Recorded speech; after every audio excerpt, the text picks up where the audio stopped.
Halo semuanya, Assalamualaikum warahmatullahi wabarakatuh. Adik-adik aku yang cantik, sekaligus yang ganteng. Kalau kata pepatah, tak kenal maka tak sayang. Sebelumnya, izin memperkenalkan diri. Nama saya Odi Rahmawati. Adik-adik bisa panggil saya dengan sebutan Kak Odi. Hai adik-adik. Di dalam video pembelajaran kali ini, Kak Odi akan menjelaskan mengenai teks eksplanasi. Nah, video ini untuk adik-adik kelas 8 dan adik-adik kelas 9 yang akan menyiapkan ujian sekolah. Kak Odi punya pantun nih untuk adik-adik agar semangat belajarnya.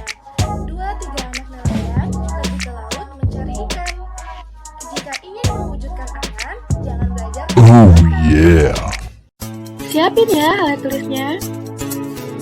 Sebelum mulai pembelajaran, Odi mau nanya nih, apa yang dimaksud dengan teks eksplanasi? Ya betul adik-adik, eksplanasi adalah teks yang berisi tentang proses mengapa dan bagaimana suatu peristiwa alam, ilmu pengetahuan, sosial, budaya, dan lainnya bisa terjadi. Harus digarisbawahi adik-adik, dalam teks eksplanasi itu harus mengandung fakta yang dirangkai secara berurutan dan hubungan sebab akibat. Jadi, teks eksplanasi bisa berguna untuk menguatkan suatu kebenaran yang ada.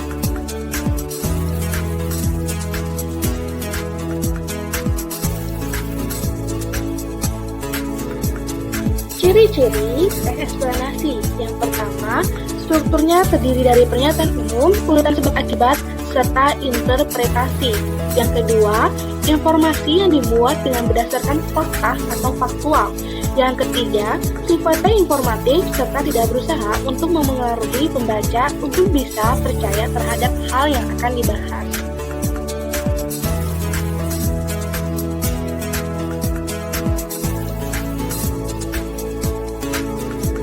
Struktur teks eksplanasi ini ada 3 adik-adik. Yang pertama ada pernyataan umum, yang kedua ada urutan sebab akibat, dan ketiga interpretasi.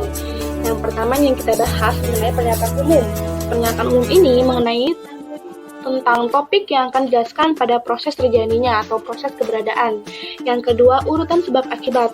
Nah, sebab akibat ini berisi mengenai proses terjadinya fenomena yang disajikan secara urut atau bertahap dari yang paling awal hingga akhir. Dan yang terakhir, interpretasi. Interpretasi ini berisi mengenai kesimpulan dari topik yang telah dijelaskan.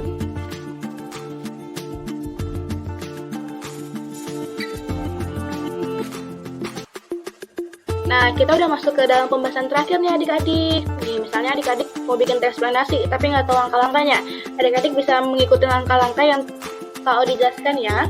Yang pertama ini ada menentukan topik yang menarik. Nah, adik-adik menentukan nih topik apa yang paling menarik yang akan adik-adik bahas di teks eksplanasi. Misalnya adik-adik di rumah adik-adik ada fenomena alam, ataupun ada sosial, ataupun budaya.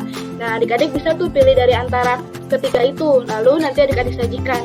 Misalnya Kak Odi beri contoh proses terjadinya pasang surut air laut. Nah, yang kedua itu ada membuat rancangan kerangka teks.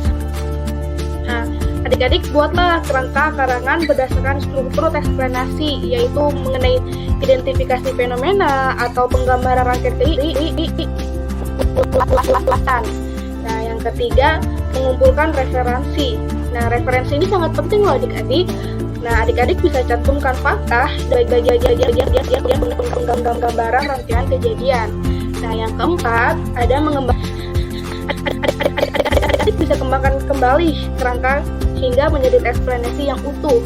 Ingat ya adik-adik, harus secara sistematis dari awal sampai akhir. Dan yang terakhir, adik-adik menyunting teks. Nah, menyunting teks ini untuk adik-adik periksa dan baca kembali teks yang telah adik-adik buat. Adik-adik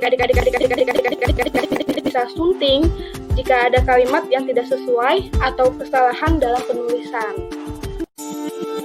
Mungkin itu saja yang bisa Kak Odi sampaikan dalam video pembelajaran kali ini. Sampai jumpa adik-adik.